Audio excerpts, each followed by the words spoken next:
QQQ, QLD, TQQQ 투자자가 지금 가장 먼저 봐야 할 것은 오늘 나스닥이 몇 % 올랐는지가 아닙니다. 진짜 봐야 할 것은 미국이 중국을 어디까지 눌러놓으려 하는지, 그리고 그 과정에서 돈이 어느 산업으로 이동하는지입니다.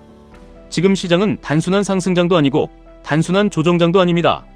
미국이 세계 질서를 다시 짜는 장입니다. 관세, 반도체, AI, 히토류, 에너지, 군사동맹, 이 모든 것이 따로 움직이는 것처럼 보이지만 결국 한 방향으로 갑니다. 이걸 모르면 QQQ가 하루 빠질 때 겁이 나고, QLD가 하루 오를 때 흥분하고, TQQQ가 급등할 때 인생 역전이 온 것처럼 착각합니다. 하지만 큰돈은 그렇게 움직이지 않습니다. 큰돈은 캔들 하나가 아니라 시대의 방향을 보고 움직입니다. 트럼프 일기 때 미국은 중국을 관세로 때리기 시작했습니다. 처음에는 많은 사람들이 쇼라고 했습니다. 협상용이라고 했습니다. 중국산 제품에 고율 관세를 부과하고 무역 적자를 줄이겠다고 압박하고 화웨이를 블랙리스트에 올렸을 때도 그냥 트럼프식 말싸움이라고 봤습니다. 그런데 그게 시작이었습니다. 관세는 단순한 세금이 아닙니다. 패권국이 상대국에게 보내는 경고장입니다. 너와 예전처럼 편하게 거래하지 않겠다는 뜻입니다. 너를 더 이상 같은 판 안에서 마음껏 키워주지 않겠다는 뜻입니다. 이때부터 중국 제조업은 압박을 받기 시작했고, 미국은 중국을 기술과 무역 양쪽에서 묶기 시작했습니다. 그리고 바이든 정부가 들어섰습니다. 많은 사람들은 바이든이 되면 미중 갈등이 약해질 거라고 봤습니다. 그런데 반대로 갔습니다. 망식만 바뀌었습니다. 트럼프가 망치로 때렸다면 바이든은 수술칼로 잘랐습니다. 반도체 과학법이 나왔고, 미국 안에 반도체 공장을 짓는 기업에는 보조금을 주지만 중국의 첨단 반도체 투자를 하지 못하게 만들었습니다. 인플레이션 감축법도 나왔습니다. 중국산 배터리 부품과 광물을 쓰면 전기차 보조금에서 밀려나게 만들었습니다. 틱톡 압박도 이어졌고, 중국 바이오 기업을 제한하는 흐름도 나왔습니다. 이건 단순한 법안 몇 개가 아닙니다. 미국이 미래 산업의 혈관을 자기 손으로 다시 연결하는 작업입니다. 여기서 QQQ 투자자는 정신을 차려야 합니다. QQQ 안에는 그냥 좋은 기업들이 들어있는 것이 아닙니다. 미국이 앞으로 세계를 끌고 가려는 핵심 기업들이 들어있습니다. AI를 움직이는 엔비디아, 클라우드를 장악한 마이크로소프트와 아마존, 데이터와 광고를 쥔 구글과 메타 하드웨어, 생태계를 가진 애플, 이 기업들이 모두 미국 기술 패권의 중심에 있습니다. 그래서 QQQ는 그냥 지수가 아니라 미국의 미래 전략이 압축된 지수입니다. QLD와 TQQQ는 그 압축된 흐름을 더 크게 받아들이는 도구입니다. 그래서 기회도 크지만 흔들림도 큽니다. 중국도 가만히 있지 않았습니다. 중국은 히토류와 핵심 광물을 카드로 꺼냈습니다. 히토류는 이름만 들으면 별것 아닌 것 같지만 실제로는 AI 시대의 숨은 무기입니다. 전기차 모터, 배터리, 반도체 장비, 로봇, 방산, 미사일, 데이터 센터 장비까지 연결됩니다. 미국이 AI를 키우려면 반도체가 필요하고, 반도체를 만들려면 장비가 필요하고, 장비와 전력망과 방산까지 가려면 핵심 광물이 필요합니다. 그런데 이 공급망 상당 부분을 중국이 쥐고 있습니다. 그러니까 미국은 이제 히토류 공급망까지 다시 짜려는 겁니다. G7이 특정 국가 의존도를 낮추려는 움직임을 보이고, 미국이 독립된 히토류 공급망을 만들려는 이유가 여기에 있습니다. 중국이 미국 히토류 기업을 겨냥하고 중국산 원자재와 부품을 이용한 거래까지 압박하려는 이유도 여기에 있습니다. 이건 광물 싸움처럼 보이지만 사실은 AI 시대의 심장부를 누가 장악하느냐의 싸움입니다. 이 흐름이 QQQ와 무슨 상관이 있냐고 물을 수 있습니다. 상관이 아주 큽니다. AI 데이터 센터가 늘어나려면 반도체가 필요합니다. 반도체가 늘어나려면 장비와 전력이 필요합니다. 전력이 늘어나려면 에너지와 원자재가 필요합니다. 이 모든 공급망이 불안해지면 빅테크의 비용이 올라갑니다. 비용이 올라가면 실적 전망이 흔들립니다. 실적 전망이 흔들리면 QQQ가 흔들립니다. QQQ가 흔들리면 QLD는 더 크게 흔들리고 TQQQ는 훨씬 더 크게 흔들립니다. 그래서 지금 QQQ, QLD, TQQQ 투자자는 단순히 차트만 보면 안 됩니다. 차트는 결과입니다. 원인은 공급망과 패권 전쟁과 AI 투자 사이클에 있습니다. 지금 시장에서 가장 무서운 사람은 뉴스를 많이 보는 사람이 아닙니다. 뉴스를 하나로 연결해서 보는 사람입니다.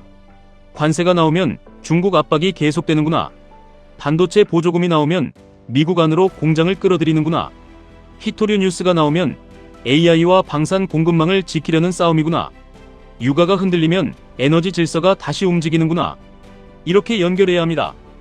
그렇게 보면 지금 장은 단기적으로 시끄럽지만 장기적으로는 분명한 방향이 있습니다. 미국은 AI와 반도체와 데이터와 에너지 안보를 포기하지 않을 가능성이 큽니다. 중국은 쉽게 물러나지 않을 가능성이 큽니다.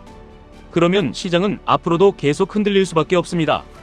오를 때는 너무 강하게 오르고 빠질 때는 너무 무섭게 빠질 겁니다. 이때 대부분의 투자자는 두 번 무너집니다. 첫 번째는 공포에서 무너집니다. QQQ가 며칠 빠지면 이제 끝났다고 생각합니다. QLD가 크게 흔들리면 괜히 레버리지를 샀다고 후회합니다. TQQQ가 급락하면 다시는 안 하겠다고 말합니다. 두 번째는 탐욕에서 무너집니다. QQQ가 다시 전고점 근처로 가면 이제 무조건 간다고 생각합니다. QLD가 급등하면 더 늦기 전에 사야 한다고 느낍니다. TQQQ가 하루에 크게 오르면 지금 안 사면 평생 후회할 것 같습니다. 그런데 시장은 늘 이런 마음을 이용합니다. 공포가 극단으로 갈 때 좋은 기회를 주고 환호가 극단으로 갈 때 위험을 숨깁니다. 그래서 지금 필요한 전략은 복잡하지 않습니다. 큰 방향은 보되 매수는 천천히 해야 합니다. 미국이 만드는 AI 질서가 살아있는지 봐야 합니다. 빅테크 실적이 실제로 따라오는지 봐야 합니다. 반도체 수요가 꺾이는지 아니면 계속 확장되는지 봐야 합니다. 히토리와 에너지 충격이 일시적인지 구조적인 비용 상승으로 번지는지 봐야 합니다. 그리고 그 모든 흐름이 QQQ의 추세 안에서 버티는지 확인해야 합니다. QLD와 TQQQ는 확신으로 들어가는 것이 아닙니다. 자리로 들어가는 겁니다. 내가 맞다는 느낌으로 들어가면 안 됩니다. 시장이 기회를 줄 때 들어가야 합니다. 특히 TQQQ는 큰 흐름을 맞춰도 진입 자리가 나쁘면 멘탈이 먼저 무너집니다. 방향이 맞아도 버티지 못하면 아무 소용이 없습니다. 그래서 지금 투자자는 더 차분해야 합니다. 남들이 중국 리스크 때문에 끝났다고 말할 때 진짜로 미국의 기술 패권이 꺾였는지 봐야 합니다. 남들이 AI는 거품이라고 말할 때 실제 기업들이 돈을 쓰고 있는지 봐야 합니다. 남들이 나스닥은 너무 비싸다고 말할 때 실적이 그 가격을 따라가고 있는지 봐야 합니다. 남들이 TQQQ로 빨리 부자 되자고 말할 때 지금 자리가 추격인지 기회인지 구분해야 합니다. 2030년 전후까지 시장은 쉬운 장이 아닐 가능성이 큽니다. 미국은 중국을 계속 압박할 것이고 중국은 히토리와 공급망으로 계속 반격할 것이고 AI 투자는 더 큰 돈을 빨아들일 가능성이 큽니다. 그 과정에서 QQQ는 계속 흔들릴 수 있습니다. 하지만 흔들린다는 것과 끝났다는 것은 다릅니다. 강한 자산은 흔들리면서 갑니다. 강한 시대의 변화도 흔들리면서 갑니다. 문제는 시장이 아니라 투자자의 마음입니다. 계좌가 조금 빠졌다고 큰 그림을 버리면 안 됩니다. 반대로 계좌가 조금 올랐다고 원칙을 버려도 안 됩니다. QQQ, QLD, TQQQ로 결국 살아남는 사람은 가장 똑똑한 사람이 아닙니다. 가장 빨리 사고 파는 사람도 아닙니다. 큰 흐름을 이해하고 좋은 자리를 기다리고 흔들릴 때 자기 원칙을 지키는 사람입니다. 지금 우리는 단순히 나스닥 차트를 보는 것이 아닙니다. 미국이 다시 짜는 세계 질서, 중국의 반격, AI 산업의 폭발, 반도체 공급망 재편, 히토류 전쟁, 이 모든 흐름이 한 지점에서 만나는 장을 보고 있습니다. 그 중심에 QQQ가 있고 그 변동성을 더 크게 받는 것이 QLD와 TQQQ입니다. 그러니 오늘 하루 등락에 마음을 다 빼앗기지 마십시오. 진짜 질문은 이것입니다. 미국의 AI 패권이 끝났습니까? 반도체 투자가 멈췄습니까? 빅테크의 현금 창출력이 사라졌습니까? 중국 압박이 끝났습니까? 공급망 재편이 끝났습니까? 아직 끝난 것이 없다면 우리는 겁먹을 때가 아니라 준비할 때입니다. 다만 준비한다는 것은 무작정 산다는 뜻이 아닙니다. 큰 흐름을 믿고 가격을 기다리고 분할로 접근하고 레버리지는 항상 겸손하게 다루는 것입니다. 이 시장은 조급한 사람의 돈을 빼앗아 기다릴 줄 아는 사람에게 넘겨주는 곳입니다. QQQ, QLD, TQQQ 투자자는 지금 이 말을 꼭 기억해야 합니다. 큰 흐름은 뜨겁게 보되 매수 버튼은 차갑게 눌러야 합니다.